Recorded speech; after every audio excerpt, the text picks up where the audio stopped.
साधी माणसं या मालिकेच्या आजच्या भागामध्ये काय दाखवणार आहे तर ते इकडे आपण आज पाहणार आहोत। तर इकडे निरूपाचा मात्र प्रचंड अपमान झालेला असतो, कारण तिला तो बुके असतो तो हा मीराने दिलेला असतो हे सगळ्यांना कळतं, आणि त्यासोबतच तिने कसा घेतलेला असतो हे पण कळतं। त्यासोबतच सत्या हा मात्र धूमकेतू चलूया असं म्हणून तो तिला हात देतो आणि तिच्यासोबत तिला आतमध्ये घेऊन जातो। तर तिथे बाजूला उभे असलेले बाबा इतर मात्र निरूपाला म्हणतात की तुझ्यामुळे या घराचे एक दिवस वेगवेगळ्या वाटा होणार आहेत, एवढं मात्र तू लक्षात ठेव। तर तिकडं असलेला जो रवी आहे तो पण हे सगळं मात्र पाहत असतो। त्यासोबतच रिया ही तर मात्र म्हणते की काहीतरी विचित्रच चालू आहे। तर इकडे निरूपा ही तर मात्र म्हणते की मला आता ह्यांच्याकडे पाहावंच लागेल, दोघांना लय मस्ती आली आहे म्हणून। तर इकडे असलेलं धूमकेतू आणि सत्या हे दोघेही त्यांच्या खोलीमध्ये येतात। तर इथे सत्या मात्र म्हणतो मी आलोच, लगेचच आलो चेंज करून। तर धूमकेतू ओके ठीक आहे असं म्हणते आणि तिच्याकडे असलेला एक जो डब्बा आहे तो ती काढते। त्या केजोरीत म्हणजे छोट्याशाच डब्यामध्ये ती तिच्या आजच्या खर्चातून आलेला जो नफा आहे म्हणजेच जे प्रॉफिट आहे ते ती त्या डब्यामध्ये काढून ठेवते आणि म्हणते की आता हे प्रॉफिट हे ह्यांच्यासाठी आहे, कारण की ह्यांनी मला हे दुकान खोलून दिलं आणि माझं स्वप्न कसं पूर्ण केलं तसंच आता हळूहळू मी पण आता ह्यांच्यासाठी थोडे थोडे करून पैसे जमवणार आणि ह्यांचं स्वप्नसुद्धा मी पूर्ण करणार। ती त्या डब्याशीच बोलू लागते की आपण दोघे जण मिळून ह्यांचं स्वप्न पूर्ण करूया आणि त्यासोबतच ह्यांना कळून नाही द्यायचं आपण की आपल्या दोघांचं काय प्लॅन आहे ते। तर इतक्यातच मात्र तिकडे मीराला सत्य यायचा आवाज येतो, पण मात्र मीराला काही कळतच नाही, कारण ती वेड्यासारखी त्या डब्याशी बोलत असते। तिला काहीच कळत नाही की सत्य आला म्हणून। जसा तिचा आवाज येतो ती लगेचच तिच्या पदराखाली तो डब्बा जो असतो तो लपवते आणि त्यासोबतच तिला एकच गोष्ट असतं की आता सगळे पैसे मी हातात जमवणार। इतक्यात सत्य येतो। सत्य मात्र तिला म्हणतो की धूमकेतू काय लपवायलेस म्हणून। तर ती म्हणते की अहो काय नाही, तुम्ही तुमचं काम करा ना, तुम्ही माझ्याकडे काय बघताय, मी काहीच नाही लपवते, तुम्ही जा बरं इकडून। तर लगेचच सत्या म्हणतो की काहीतरी लपवतेस तू हे मात्र मला कळतंय, पण तुला मला दाखवायचं नाही का। तर लगेचच मीरा म्हणते की हो मला नाही दाखवायचं आहे। तर लगेचच सत्या म्हणतो की अगं असं नाही करायचं, बायकोने नवऱ्याचं ऐकायला पाहिजे। तर त्यावरच मीरा ही पण उत्तर देते की अहो फक्त बायकोनेच नाही तर नवऱ्याने पण बायकोचं ऐकायला हवं, एवढं पण तुम्ही लक्षात ठेवा बरं का। त्यासोबतच सत्या हा चिडतो। सत्या तिला म्हणतो की तुला नाही सांगायचं आहे ना तर नको सांगू, पण उगाचच काय पण डोक्याला सांगू नकोस, एकतर इरिटेट झालं आहे मला तुझ्या या अशा वागण्यामुळे, मी जातो आणि झोपतो। तर तो लगेचच जातो आणि तिकडे बेडवर जाऊन त्याच्या झोपून घेतो। तर इकडे मीरा जी असती ती हसत असते, तिला ह्यांचं हे असं वागणं खूपच छान वाटत असतं। त्यासोबतच त्या डब्यामध्ये जी गोष्ट आहे ही तर तिला त्यांना सांगायचीच नसते किंवा दाखवायचीच नसते, ती खाडखुड करत असते। तर सत्य हा मात्र तिला म्हणतो की मला झोप आली आहे, अजिबातच खाडखुड करू नकोस, माझी झोप मोड होती आहे म्हणून। तर इकडे दुसरीकडे मात्र निरूपा ही रियाच्या आईवडिलांच्या घरी जाते। ती त्यांना जे काय आहे ते सगळं सांगते की त्या फुलवालीनी म्हणजेच त्या पनवतीनी खूप मोठं असं फुलाचं दुकान काढलं आहे, त्या सत्याने तिला काढून दिलं आहे। तो पनवती इतके पैसे कमवले त्यांनी आणि अशा फालतू दुकानावरती टाकले आणि आता ती डबल पनवती सगळ्या गोष्टी ह्या कमवेल, पैसे कमवेल, म्हणजे तिचा माज हा अजूनच वाढेल। तर इकडे निरूपा ह्या सगळ्या गोष्टी मात्र रियाच्या आईवडिलांना सांगते, म्हणजेच त्यांना भडकवायचा हा प्रयत्न करत असते। निरूपाला काही कळतच नाही, पण तरीसुद्धा ती त्यांना भडकवायचा प्रयत्न करत असते. इथे रियाचे जे आईबाबा आहेत ते तर मात्र निरूपाचं सगळं बोलणं ऐकून भडकलेले असतात. तर लगेचच रियाचे जे बाबा आहे ते मात्र म्हणतात की आता तुम्ही बघाच की मी काय करतो म्हणून. त्यासोबतच निरूपा पण एकदमच त्यांना म्हणते की असं काहीतरी करा म्हणजे ज्या डबल पनवेतीची जी फुलाची जी हौस आहे ती सगळी बाहेर पडेल, त्या मोठ्या धंद्याची जी हौस आहे सगळी बाहेर पडेल. आणि त्यासोबतच तो म्हणतो की असा एक माणूस आहे माझ्याकडे जो ह्या सगळ्या गोष्टींवरती चांगलाच उपाय काढेल. आणि त्या माणसाचं नाव तो निरूपाला सांगतो आणि म्हणतो की तो माणूस एवढं भारी काम करेल की ती फुलवाली जी आहे ती दुकानावर जायचंच बंद करून टाकेल. हे ऐकून मात्र निरूपाला प्रचंड बरं वाटतं आणि तो एकदमच भारी असं प्लॅन असा निरूपाला सांगतो. तर निरूपाला त्या गोष्टी पटतात. त्या माणसाचं वर्णन सांगतो. तो माणूस मात्र चहा पित असतो.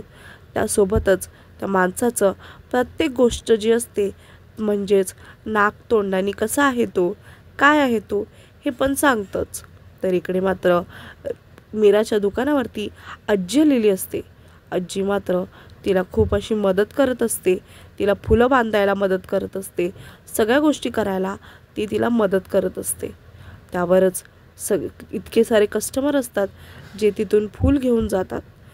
कस्टमरची रांग बघून तर मीराला त्यासोबतच आजीला पण प्रचंड छान वाटत असतं, कारण आता त्यांच्याकडे तर ऑनलाईन पेमेंट पण तर आहे. तर इकडे जो माणूस आहे तो मात्र पाहत असतो की मी ह्या मीराच्या दुकानामध्ये घुसू तरी कधी आणि कसा. तर इकडे जो मित्र आहे तो पण त्या दोघांकडे पाहत असतो.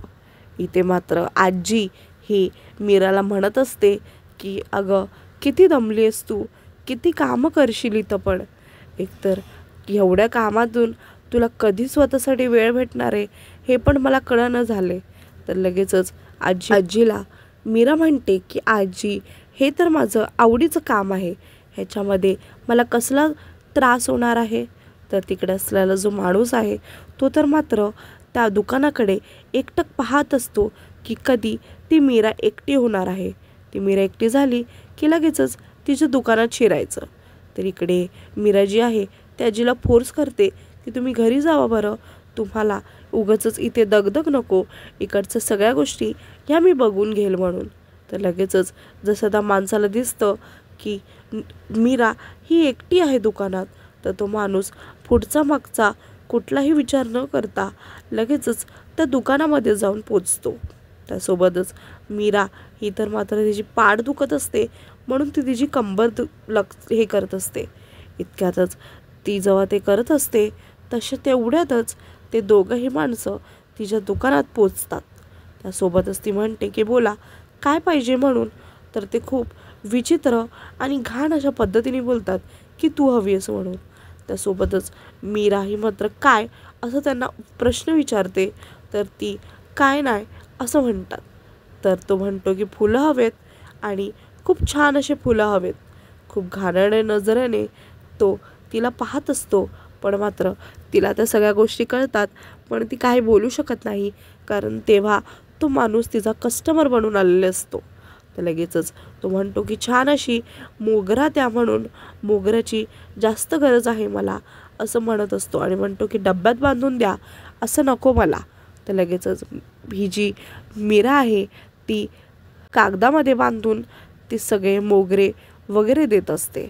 तो माणूस इतका विचित्र प्रकाराने तिच्याशी बोलत असतो की मीराला खूपच असं घाण आणि वाईट वाटत असतं की आता तिच्या मदतीला तिच्याकडे कोणच नाही आहे. पण मात्र तिचं एक ठाम असतं की काहीतरी झालं तरी मी ह्याला या दुकानाच्या बाहेर कशी पण काढेल, पण नीट आणि चांगल्या पद्धतीने बाहेर काढेल. तर लगेचच ती त्याला जे फावं असतं म्हणजेच गजरा तो एका पेपरामध्ये छान असं बांधते आणि त्यासोबतच त्याची गाठ करते आणि त्याला देते. तर इथे ती टेबलावर ते गजराचं पॅकेट आहे ते ठेवून देते. इतक्यातच मात्र तो तिला पैसे देतो, तर पैसे पण तो तिला हाताने घ्यायला लावतो. तर मीरा मात्र प्रचंड चिडलेली असते की ह्याला मी कशी घालवू. तर लगेचच मीरा म्हणते की त्याचे पैसे आहेत ना व ते तुम्ही टेबलवरती ठेवा आणि जावा आता. तुमचं पॅकेट उचला आणि तुम्ही इथून निघून जावा, कारण आता तुझं काम संपलं आहे म्हणून. तर लगेचच तो जो माणूस आहे, तो जो पैसे आहे तो तिला हातात द्यायचा प्रयत्नच करत असतो, पण ती बोलल्यानुसार की ते पैसे आहे ते टेबलवर ठेवा म्हणूनच तो टेबलवर ठेवतो. आणि तो माणूस मात्र ठीक आहे येतो म्हणून, परत भेट होईल असं म्हणून तो तिथून निघून जातो. तर इकडे ती तर खूप विचित्र वागत असतात. इथे दुसरीकडे जेव्हा सत्या त्या ज्वेलरच्या माणसाला गाडीमध्ये घेऊन जातो तेव्हा तो तिला वेगवेगळे डिझाईन्स, वेगवेगळे पॅटर्न्स सत्याला दाखवत असतो. सत्य विचार करतो की आता मी कुठला पॅटर्न घेऊ म्हणून. तर तो म्हणतो की सगळेच पॅटर्न हे नवीन आहेत आणि त्यासोबतच चांगल्या रेटमध्ये सुद्धा आहेत आणि ते तुम्हाला भेटतील पण. तर इकडे असलेला जो सत्य आहे तो विचार करतो की माझ्या धूमकेतूला कुठलं छान वाटेल आणि त्यासोबतच तिला कुठलं घ्यायला पाहिजे ह्याचा तो विचार करत असतो. तर इथे असलेली जी धूमकेतू ती तिच्या मानेवरती कुठलं मंगळसूत्र छान वाटेल ते त्याचा तो विचार करत असतो. त्याला लगेचच एक आयडिया सुचते आणि तो ताबडतोब त्याचा फोन बाहेर काढतो. तो जसा त्याचा फोन बाहेर काढतो तो एक एक डिझाईन जी आहे मंगळसूत्राची खरीवाली तो असं लावून पाहत असतो. तर त्याला असं तर काहीच कळत नाही की नेमकं कुठला घ्यायला पाहिजे म्हणून. तर तो जो माणूस आहे तो मात्र त्याच्यावरती हसतो आणि म्हणतो की आहो तुम्हाला तुमच्या बायकोवरती खूप प्रेम आहे वाटतं, म्हणूनच तुम्ही एवढ्या चांगल्या पद्धतीने बघताय. सोबतच सत्या म्हणतो की धूमकेतूला काय आवडेल हे मला कळणं झालं आहे, पण कुठलं घेऊ हे पण मला कळणं झालं आहे. तुम्हीच सांगा बरं की मी कुठलं घेऊ म्हणून. त्यासोबतच तो जो ज्वेलर आहे तो सत्याला हेल्प करतो आणि म्हणतो की तुम्ही हे घ्या, खूपच छान असं नाजूक डिझाईन आहे पण मात्र खूपच पारंपरिक आहे, त्यासोबतच हे थोडंसं स्वस्त पण आहे. तर सत्या मात्र एकदम विचार करतो की हे स्वस्त असलं तरी चालेल पण डिझाईन ह्याची खूपच छान आहे.